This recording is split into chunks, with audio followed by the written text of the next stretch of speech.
Thank you. First of all, I want to excuse my English now. I'm not a native speaker. Because of this, I have a lot of slides helping me going through this presentation. So let's start. I just want to go very fast to the legal background of accessibility. I want to go a little bit deeper in the social aspects. And then a very fast word about the studies analyzing the economic benefits of accessibility measures, because this is a task of the tomorrow session. And then I will go to the economic impact of accessible tourism in Europe. Or the example is Europe, because there was an investigation about that. And I want to take or say something about the reliance to the transport sector. And I want to finish with a conclusion. Okay. I want to begin with the Convention of on the Rights of Persons with Disabilities, the CRPD. Everybody knows, I think, in this room, which contains the full and effective participation and inclusion in society by all persons with disabilities, and they say that this is a human right. And what I want to say is that accessibility is one of the main principles on the CRPD, and really a central principle. So only one point there, they state that the state parties shall take appropriate measures to ensure that people with disabilities access on an equal basis with others. For me, it's also important that they say that this is for both also urban and rural areas, because I think it's in your countries the same, but in Germany we have the most problems in the rural areas. The cities, they have it in their mind already, not everything, but the general principles they have in their mind, but not in the rural areas. There we have the main problems. And besides the CRPD, the most countries, they have also, the most national states have a complementary legislation for people with disabilities, and like we have in Germany, which regulates, this law regulates also the questions about accessibility. So for me, and in my daily work, the pending question is not to design a traffic facility accessible or not accessible. It's the pending question how to design the several transport elements with their locally specific characteristics in detail. So it's more a question about building a ramp or an elevator, and not to build only steps, staircases and nothing else. So it's more about this question in my work. And in this context, it's actually interesting to also look at the economic benefits of these measures, especially when you have limits in time or in financing, as somebody said at the morning. We don't have the money to do everything now, so we need time, and there we have to make decisions what we do first, and then what we do second and third, and so on. Okay, so I come to the social aspects. So we know through many projects that accessibility is essential for about 10% of the society. I say afterwards who these people are, but it's also necessary for about 20 up to 40%. It was said also at the morning, and for me it's also very important that an accessible environment is a comfort, an element of comfort for us all, and that is really important. So the 10% are the people with disabilities. So we already heard it at the morning. So it's people with locomotion limitation, or sensory limitations, mental, cognitive and speech limitations. And it's about 10% of the society. And the 20 up to 40% depend on the sources you look. Also, many of them are already named. So the pregnant women, people with buggies, dogs, heavy, or lots of luggage. Like when I went here yesterday, I felt also a little bit disabled or with mobility restricted because I haven't known the railway station, and then you're there and you're wondering where to go and things like that. Also, accident-related limits, like you had an accident and then you had maybe something to help you. Overweight people, or like I was yesterday, people unfamiliar with the area or not familiar with the language in the country, things like that. And especially the people with age-related mobility restrictions, which are the young children and, of course, the group of the elderly people. And I want to look deeper in this group of the elderly people, and as Anne Frey put it in her paper, that we expect in the world population the proportion of people over 60 years that will double between 2000 and 2050 from 11 to 22%. And the absolute number will increase from 605 million to 2 billion. So this is very, very high ways. So the same in the European Union. By 2015, about half of the citizens will be older than 50 years, and the proportion of those which are aged 18 and over increase about 180% between 2005 and 2050.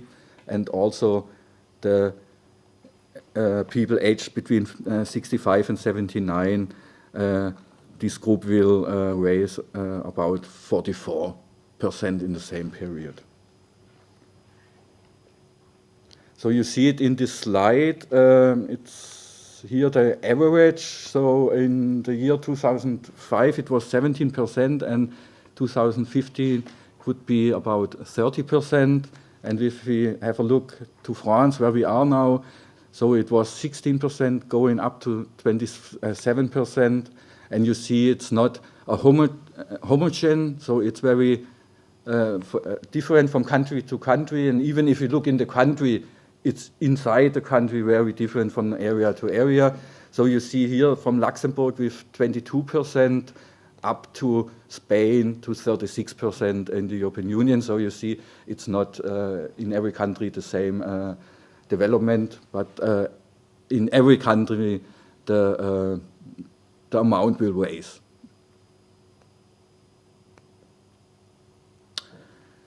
So what has this, where's the link to the accessibility issue? So we know that we reduce the diseases of civilization, we have a longer life, but this comes up with higher intensities of chronically degenerative illnesses and physical and mental insecurities. Well, in my case, since 2 years, I need these glasses to read the small writings. And normally this is one of the typical diseases, so the eye problems and also the walking problems. So these are the two big things coming with the age.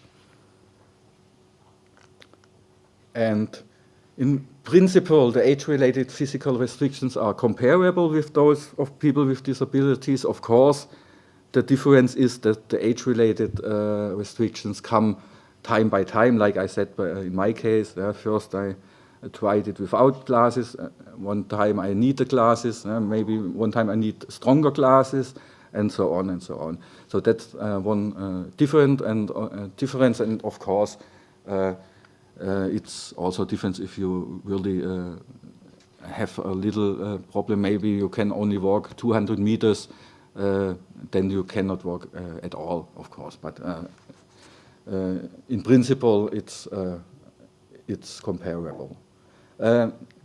And as Anne Fry said also in her paper, that there is a strong correlation between age and disability or loss of mobility. Like I want to show, first of all, in the European Union, it's expected that in the year 2020, 120 million people will have a multiple or minor disability. This is published in the European Accessibility Act in the first draft of the act. They wrote exactly this. So example for Germany, we have 7.5 million people, which means 9.4% of the populations, which were registered as severely disabled in the year 2013. And fourth from them are 55 years or older, and 1/3 are 75 years or older. So there is very clear that there is a relation, a correlation between age and disability. We see it in our numbers in Germany. And this was also discussed during the day, that I call this the vicious circle of immobility, that if you lose your ability to go outside, it reduces the stimuli to remain active, which results in passiveness and isolation, which means then an impairment to health, which your quality of life getting down, and this also then goes in this circle that you lose again more activities outside, and so on and so on. And this is the problem that the health costs will raise then if you don't get the people, the aged people under mobility. This means for transport systems, they have to be accessible to a wide range of potential passengers in varying states of health and personal mobility in order to avoid immobility and exclusion. That's also very important in terms of anti-discrimination and also to avoid a raise of medical and care costs for the future elderly. That's what I said before. But unfortunately, okay, that's a hint for the next point, sorry, that it's also an economic issue, that the growing proportion of elderly people is, for example, an important economic issue in the tourism sector, what I want to show you after. But the older people are not a homogeneous group, they are very heterogeneous. So we have to say that barrier freedom, I call now accessibility as barrier freedom because we have not defined this word, and it's not easy to define this word, I will say. We have two different translations in Germany for this word, and these are totally different in means of transport. So one is barrier freedom, and the other one is more the reachable, is something reachable. And it's the same word in English. And so sometimes it's getting confusion. And I will show you in another project we made what we have done because of this. So barrier freedom is only one thing to address the older people. There are lots of more, we call it quality features of an age-friendly transport system you have to reach if you want to get a higher number of older people in your, for example, public transport systems. And I want to show you this slide. It's not already not in the paper, but I want to put it also in the paper afterwards. I cannot go through every of these points, but we totally put out the verb accessibility in this project because of the problem I told you, and we made these features, and we call it then barrier freedom as one feature. But sorry, can I go back there also? Yeah. but it's also a question of affordability, availability, of comfort, of course, because older people, they also have high, they want a comfortable system also, not only a barrier-free system, that's also very important, or efficient, friendly, reliable, safety, security, transparent, and complementary. So these were these quality features we defined in the European project under the 7th Framework Program. And that's what I want to say here also. Then it's not enough to get the heterogeneous group of the older people only to make the system accessible. You have to do more. You have to do more or less design for all. So that was the definition of design for all we made in this project. Also, we said, okay, design for all is not one point under the quality features, is the whole thing. If you look at, then you get to design for all or universal design. And of course, the last one in the social aspects are the 100% we all, the 100 all users. And in general, if you make a system accessible, it increases the comfort of the system, and there everybody has an advantage. The low-floor bus is a good example for this. It's necessary for the wheelchair user, and okay, for the company it's also good because it reduces the boarding time and the aligning accidents, and it's for every user it's more comfortable because you have no steps at the entrance, you have a stepless entrance, and so it's safer for everybody and you have more comfort. So this means that many measures you make for people with disabilities also provide a high overall socio-economic benefit. And there I am again, design for all or inclusive design concepts, universal design concepts, they all have integrated this more or less in their concepts to have a brighter view on the topic, not only of people with disabilities, like we discussed in the morning, the wider economic benefits you also brought here. That's very important to look. Just a few words to the transport studies. First of all, I have to say that there are really only a few studies exist which investigate the economic benefit of accessibility measures in the transport sector. And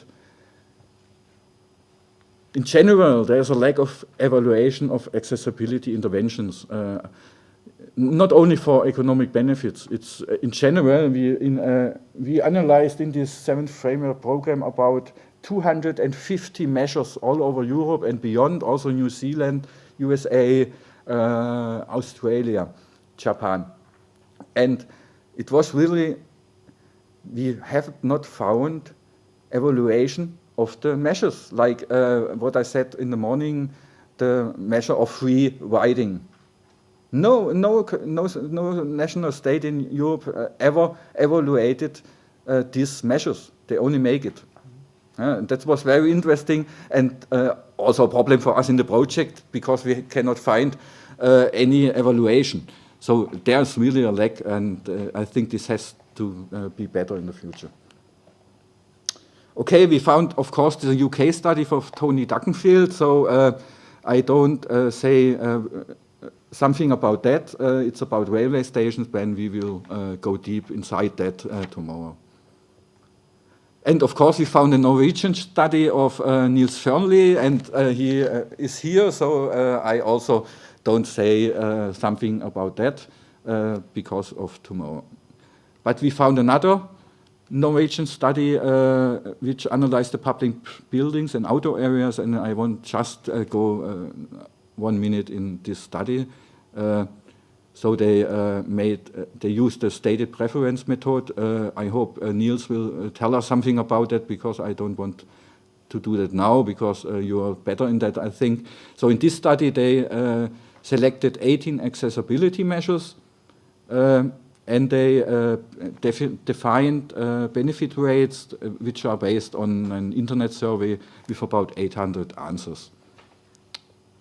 So these are the, sorry about the little writing, yeah, maybe it's not very good readable, but these are the 18 things, and I only want to go to 2 things to make a little remark. So the highest amount was lighting, indoor or outdoor, doesn't matter, was absolutely the most important thing in the average evaluations.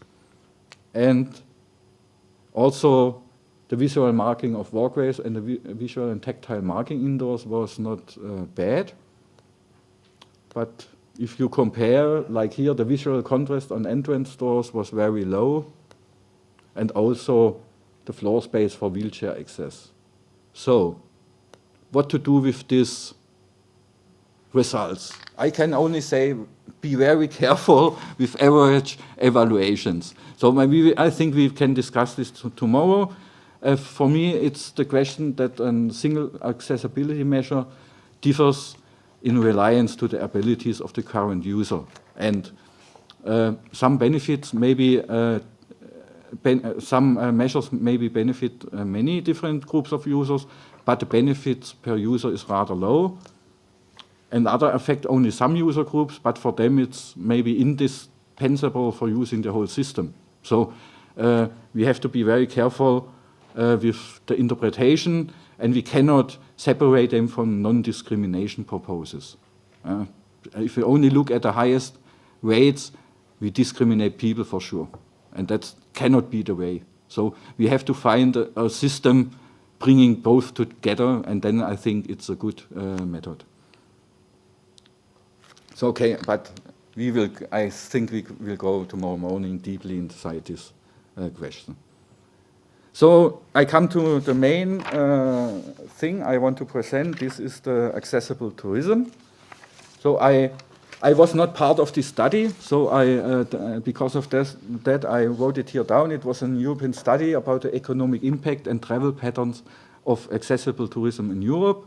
Also, the European Commission wanted that, and it was made by four institutes. Unfortunately, there is no direct link to economic benefits for the transport sector in this study, but the transportation is named in the study as part of the services and facilities which enable persons with special access needs, either permanent or temporary, to enjoy a holiday and leisure time with no particular barrier or problem. So this means that it is part of the numbers I show you now, but it's not separated out, the transport. So first of all, they investigated that tourists with disabilities spend less money and less nights during their journey than high-age tourists, and for that, the economic benefits of tourism for all in the European Union produced by people with disability is less than the benefit produced by elderly people. But nevertheless, both groups need accessibility features, as I said before, during their holidays.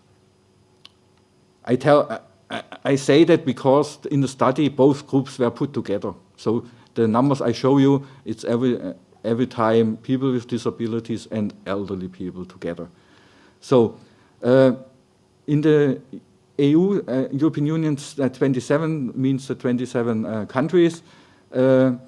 The people spend for one-day trips about 80 euros, about 700 euros per domestic overnight trips, and about 1,100 euros for a foreign overnight trip.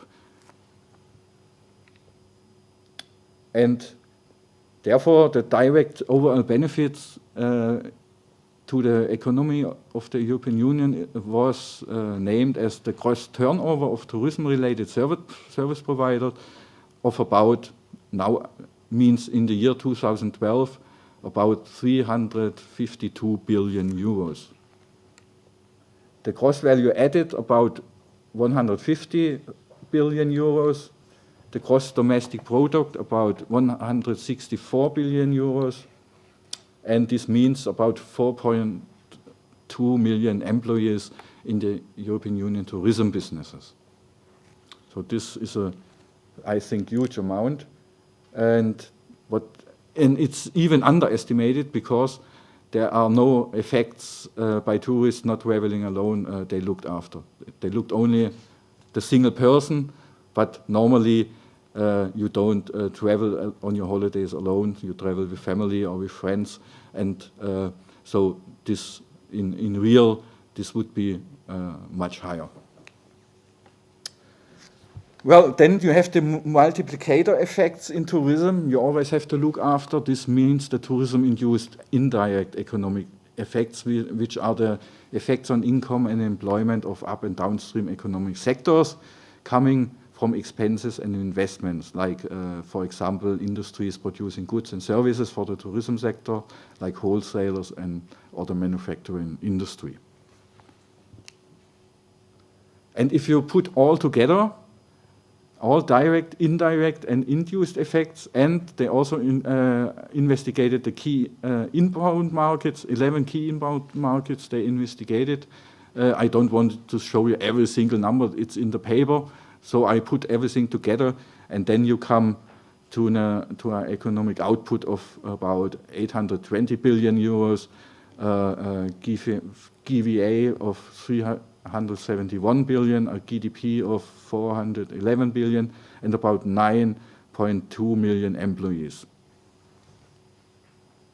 And they also made 3 scenarios of improved accessibility measures to investigate the potential increase of demand of accessibility tourism offers.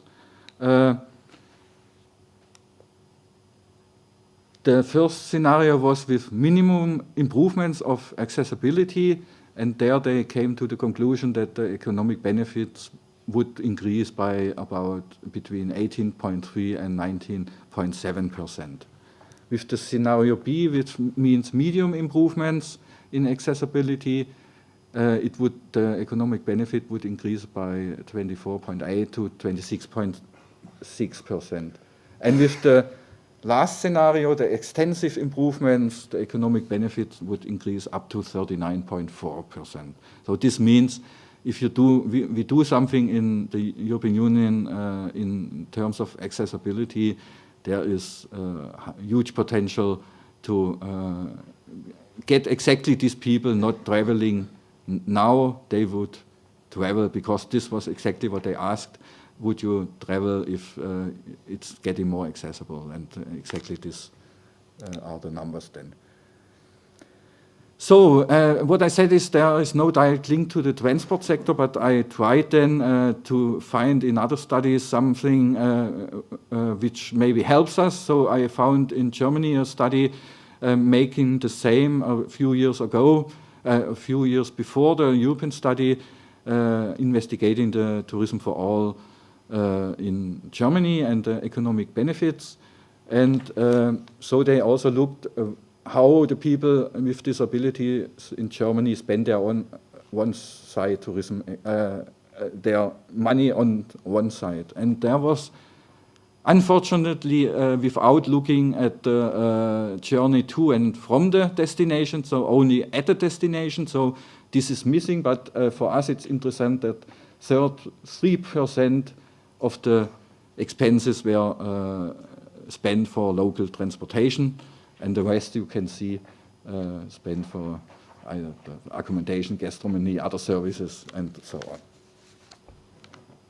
And as we know, okay, that's what I said, and as we know from general, okay, this is from the general, how to say, yeah, it's the general university book for tourism in Germany, for sure. Yeah, everybody who is studying tourism in Germany has to read this book. And there they put this, they also have no real data, but they said by our journalists, it's about between 25 and 60% of the travel expenses which account for changing of location. And I think it's realistic. Yeah? We only have to think on our own travel here, how much we spend here and how much we spend to come here. And it's really, I think it's really realistic, but I have not found other numbers, so I use this. So we can definitely say that a significant part of the economic benefits of tourism for all accounts directly for the transportation sector. Yeah? Because it's clear, it's per definition. Tourism is defined to change the place. And to change the place, you have to spend money to change the place. In normally, okay, you can stand at a hitchhiking, but I don't think that this is a big number. So what I made is, I know it's not very scientific, how to say, serious, but nevertheless, we call it in Germany a house number. I don't know to translate this in English, so it's more or less, you can see, okay, it's maybe like this. Yeah. So what I had made, I put together the European study with these numbers I told you, and then you come to these numbers. I used scenario C, the good one, but then I used the lowest number, mean the 25% for the transport to and from the destination. And then you come to a gross turnover about 92 billion today, and this can grow up until 130 billion. The GVA from 39 billion up to 55 billion, and the GDP from 43 billion up to 60 billion euros. So, but it's a house number, I will say. So, but it's for orientation for us all that we can say, okay, there is a huge impact. And I have made the same for the local transportation with this 3%, and then you came to these numbers, the gross turnover from 11 billion up to 15.6 billion, and the GVA from 4.7 billion to 6.6 billion, and the GDP from 5.2 billion up to 7.3 billion. So this was from the study, some numbers. Be careful with the numbers, but nevertheless, we can say that there is a huge potential also for transportation in reliance to the tourism for all question. So I want to have a deeply look also inside the relationship between transport and tourism for all, because this was also the topic of my master thesis. My PhD thesis. Master thesis was tourism without cars, also car-free tourism, also very interesting, but not the topic of today. So what I said before, tourism is not possible without transportation. That's very clear per definition. And if you see this house with the 4 pillars, so mobility is one of the 4 pillars of an accessibility holiday experience. The other ones are information, service, and so I cannot leave. Experienceability.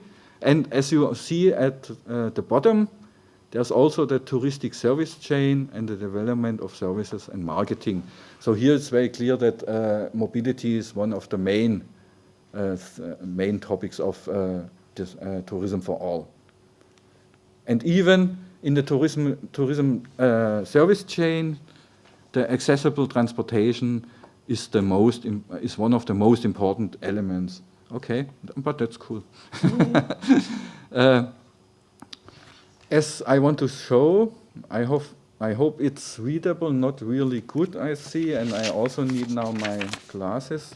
So every journey begins with the preparation, the provision of information, and the booking. And afterwards, we go to the destination, and then we arrive and we orientate, and then we have accommodation, we have to eat and drink something, we have the leisure time, we have sports maybe, we have services and assistance as one part of the service chain, we have entertainment and culture, tours and shopping, and if our holiday is finished, we have to go back by journey, and afterwards there's this part of memories and confirmation of the trip. And exactly this missing now. Okay. So that what has said also at the morning, that all parts of the service chain have to be accessible, because otherwise the people will meet several barriers during their holiday activities. As said before, a journey is like a chain, it's only as good as its weakest link. So the accessible transport systems are an essential condition to reach the other accessible elements of the touristic service chain.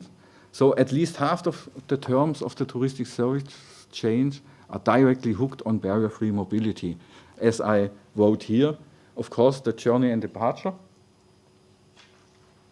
the arrival and orientation, the locomotion on location, the leisure times in sport, the entertainment and culture and tours and shoppings, all that has something to do with mobility, with transport.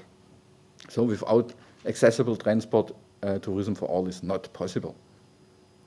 So it's indispensable to develop the transport sector of a destination in a way that is accessible for all if you want to participate in tourism for all as a destination. In an investigation in Germany, they found out that, okay, they investigate the importance of elements of the touristic service chain for people with disabilities, and here you see the 76% named locomotion on location and 74% journeys to and from one destinations as the most important elements. And in contrast, okay, tours are also, which are all very highly linked to transport, of course, are 71%. And if you look at the limitations and the impairments these people have met during their holidays, exactly you found these points again, very high rated with 65%, the locomotion on location, where they meet barriers, the tours, and even around half of the people had barriers during the journey to and from one's destination, which makes it very clear that there's a lag between the need and the reality. So, what this means, we definitely have to make the journey accessible, which means private cars, which is more a question of parking places, and the public transport systems to reach the destination. But on the destinations, at the destinations, we have to think about the individual motorized transport, about the local public transport systems, and the local walkway networks. Okay, I go through this because I'm a little bit out of time, I think. Genau, okay. Just one thing that you have to think about, it was also, somebody said during the day, the complexness of the systems. If you want to be accessible as a destination, as I said, you have to go there. And only here as an example how complex the system is, like a tram, the regional bus, the city bus, the air transport, the long distance railway, the short distance railway, and so on. And also have to link it, of course, to the pedestrian traffic and to the individual motor car traffic as this multimodal thing. So this is really a challenge for the people who want to participate in tourism for all. But accessibility is for many tourists expected as a matter of course, because by now public transport systems are already accessible in many, at least in bigger cities, and for that these people, they expected it also in their holiday locations. So it's difficult, or I'm sure maybe not possible at all, to impart an image of an accessible destinations without accessible public transport offers. So these offers are also necessary because of touristic marketing reasons. So one example for a city implemented tourism for all in their touristic marketing strategy. It's the town I'm coming from. It's the city of Erfurt. Since 1999, the Tourist Marketing Board has integrated tourism for all in their planning, in the marketing plans, in the strategic plannings, and we have accessible offers like tours by minibus with wheelchair access, or we have guidance in German Sign Language, or a special brochure describing the offers in the city. I can make more examples, but I have not the time here. We are also the founding member of the Touristic Marketing Association, Barrier-Free Destinations in Germany, and we are the most famous barrier-free city in Germany, I can say. So I come to the conclusion.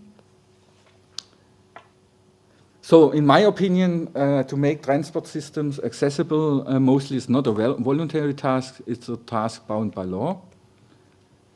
The accessible environment is not only essential for people with disabilities and necessary for up to 40% of the population, but it's also a matter of comfort for all users. The two studies from Norway use the stated preference method to monetize and prioritize different accessibility measures.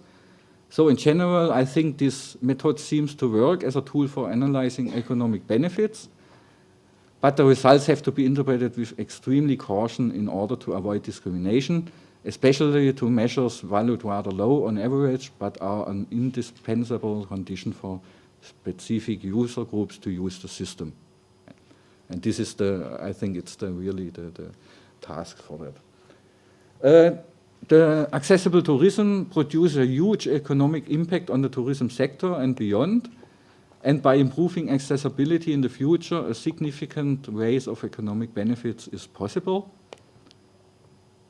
And the transport system will directly benefit from an increasing accessible tourism market, of course, only if it's accessible in itself. And I can say that at the end that, of course, tourism is much more dependent on transportation than otherwise. That's clear because transportation has more fields of action in reliance to passenger and freight traffic. But I say tourism for all is not possible without accessible transport, but of course transport is possible without tourism. Yeah, that's what I wrote it here. Okay, I think this was it. Thank you for your attention.